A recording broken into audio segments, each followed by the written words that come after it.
ভারতের উত্তরপ্রদেশের হাথরস জেলায় ভোলে বাবা নামে পরিচিত এক ধর্মগুরুর আয়োজিত অনুষ্ঠানে যোগ দিতে গিয়ে পদদলিত হয়ে এখন পর্যন্ত মারা গেছেন অন্তত ১২২ জন।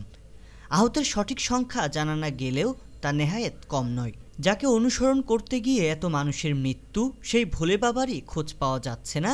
ঘটনার পর অনুষ্ঠানে ৮০,০০০ মানুষের সমাগমের অনুমতি থাকলেও জড়ো হয় ২.৫ লাখের বেশি মানুষ। তবে এত মানুষের অন্ধবিশ্বাস যেই ভোলে বাবার প্রতি, সেই ভোলে বাবা পুরোপুরি একজন ভণ্ড। ইফটিজিংয়ের দায়ে পুলিশ কনস্টেবলের চাকরি হারিয়ে জেলে জায়গা হয় ভোলে বাবা নামে পরিচিত নারায়ণ সরকার হরির, যার আসল নাম সুরজ পাল। চাকরি জীবনের শুরুর দিকে ভণ্ড ভোলে বাবা পুলিশের স্থানীয় গোয়েন্দা বিভাগে কর্মরত ছিলেন। একটি ইফটিজিংয়ের ঘটনায় অভিযুক্ত হওয়ায় তাকে চাকরি থেকে বরখাস্ত করা হয়।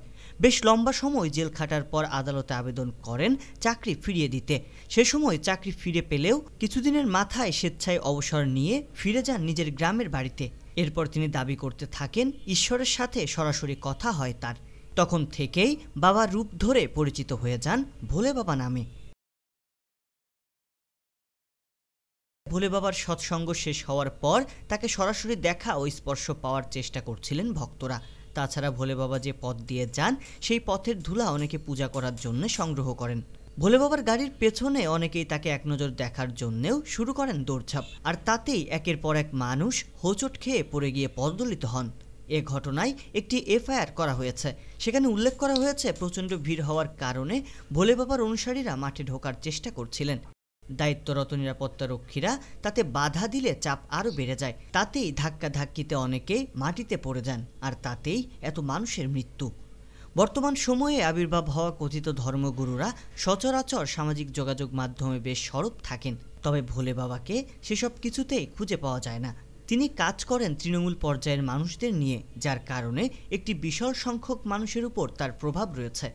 এদিকে পদদলিত হয়ে মৃত্যুর ঘটনায় শোক জানিয়েছেন ভারতের রাষ্ট্রপতি দ্রৌপদী মুর্মু, প্রধানমন্ত্রী নরেন্দ্র মোদী ও লোকসভার বিরোধী দলের নেতা রাহুল গান্ধী। দুর্ঘটনার কারণ অনুসন্ধানে তদন্তের নির্দেশ দিয়েছেন উত্তরপ্রদেশের মুখ্যমন্ত্রী যোগী আদিত্যনাথ।